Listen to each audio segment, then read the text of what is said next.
So the next topic is again a very critical topic, and that topic is called FSMROs, FSMROs. Okay. FSMO stands for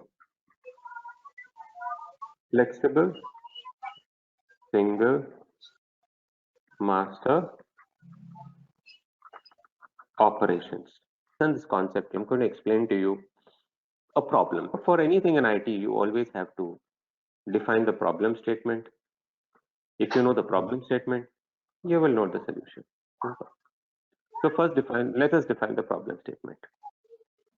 So let's say we have this domain test.com, and in this domain we've got two DCs.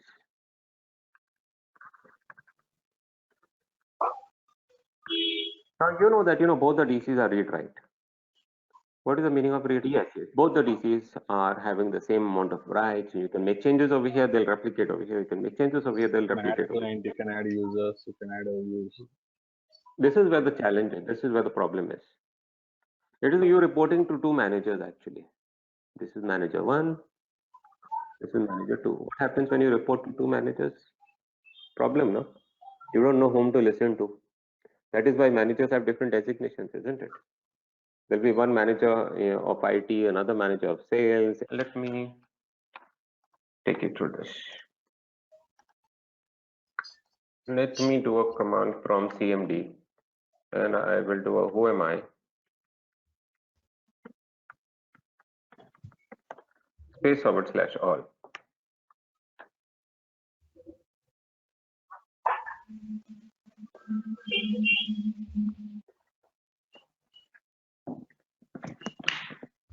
This command who am I space / all kind of gives you a lot of information about yourself, who's logged in. I'm logged in as administrator. It tells me probably what all rights do I have, right? Privileges. These are my privileges and all these things, right? But the most important thing, it also tells me that also tells me about something known as an SID. So what is an SID? Security identifier. That means although you have a name, right, by the name of administrator, but in order to uniquely identify you, there is an SID that is generated by the system, by Active Directory. So every object will have a unique security, and to that SID is defined. In that SID is all your privileges and everything are attached to the SID, not actually to the username, because name can keep on changing, isn't it? You can rename a user.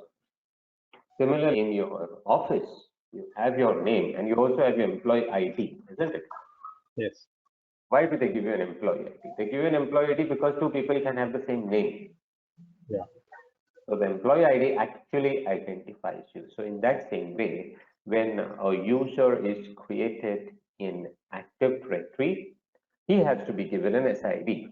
So does this SID have to be unique, or it can be duplicate? What do you feel? मतलब employee ID जो unique होना चाहिए या duplicate हो सकता है? Unique होना चाहिए. Like that. Okay. The thing is, every SID has to be unique. And who assigns these SID? The system itself. Actually, it's a domain controller. Okay. Absolutely. Yeah. You're saying the system itself, but in this case, it will be the domain controller. So it's like this way. If I create a user ABC over here, so this DC1 will assign the SID. Actually, the SID is divided into two parts. One is known as a domain identifier. The other one is known as a relative identifier. The meaning of that is there'll be one part of the SID which will be common for everybody, and the remaining will be unique. ऐसा, So ऐसे क्या है ना, ये देखिए ना आप S1521. Yeah, just like an IP, exactly, right? So आपका remaining digits will be unique like that. Okay, so you have something known as, so ultimately what you get is an RID. Actually you don't get an SID, आपको RID मिलता है क्योंकि domain ID portion तो same रहता है. So this DC will give you the RID, which is a part of your SID, so that you have a unique value. So अपने DC1 पे समझो, अपने DC1 पे ABC user बना दिया और उसका RID दे दिया 1 2 3 4. Okay, just to make it very simple. DC1 DC2 name XYZ user बना, or can DC2 also give the same RID 1 2 3 4? Is that possible? It should not be possible, isn't it? But I It should think not be. it should not be, but it could be the case because the DCs are Yeah. different. Absolutely. And the DCs are different and they don't talk to each other. They don't talk to Yes. each other, ऐसा नहीं कि आपने you have created users or I have created users many times. I've not actually got a notification saying that, hey, wait, let me check with other DC whether this is Yeah. used or no. Meaning I've never got something like that, isn't Right. it? Right? So Yeah. we have to make sure that this particular thing of two DCs getting the same RID value should not happen because that will create problems in our domain. That's the reason why, there are some kind of designations given to the domain controllers. And the these designations are referred to as flexible single master operation roles.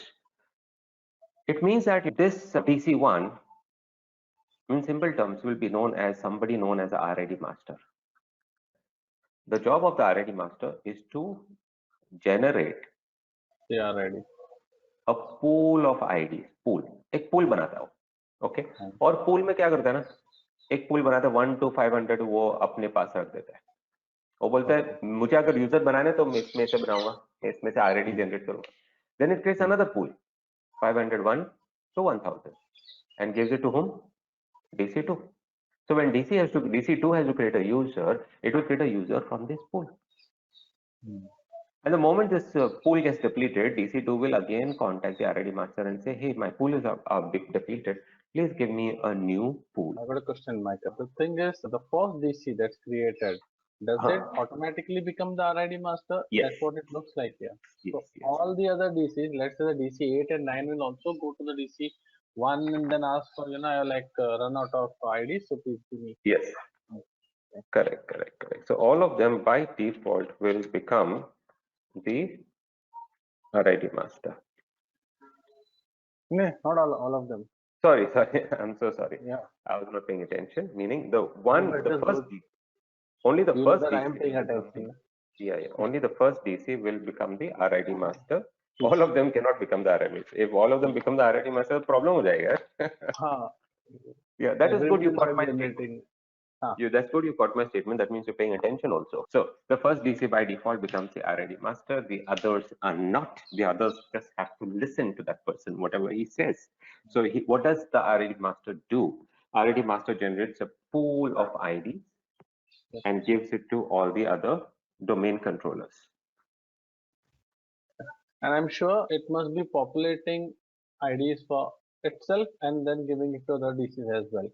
So when it itself runs out of RIDs, then it might be generating some for own self. Yes, absolutely. It populates, meaning whenever it itself runs out of the pool, it will generate a new pool. So the idea is this, nobody else will generate the pool. Only the RID master will generate the pool. So, the idea behind FSMO is that Microsoft has identified certain situations wherein only one DC has to do the job and others don't have to do the job. और ये situations को बोलते हैं these FSMO roles which are on 5. There are 5 FSMO roles. And right now we have just learned one of them. Got it? So we have just learned RID master. Let's go to the others.